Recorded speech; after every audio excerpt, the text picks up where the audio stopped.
আসসালামু আলাইকুম রহমতুল্লাহ। আজকে আমি বিকালবেলা অফিস থেকে আসার সময় একটা অদ্ভুত জিনিস দেখলাম, যেটা আমার মনে হয়েছে আপনাদের সাথে শেয়ার করা দরকার। একটা প্রাইভেট কারের ভিতর একটা মানুষ বসেছিল, সেটা 2 নাম্বার গেট এলাকায়। একটা বৃদ্ধ লোক তাকে গ্লাস দিয়ে টোকা দিয়ে টাকা চাইতেছিল।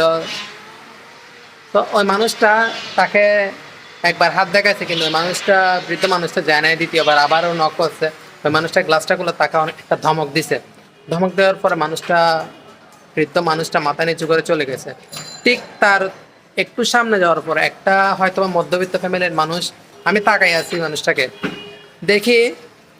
উনি হয়তোবা আমাদের মতন মধ্যবিত্ত ফ্যামিলির মানুষ হবে।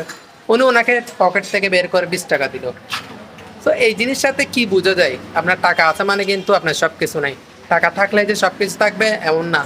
টাকা থাকলে, যাদের টাকা আছে তাদের কিন্তু মন নাই, আর যাদের টাকা নাই তাদের কিন্তু মন আছে, বুঝছেন?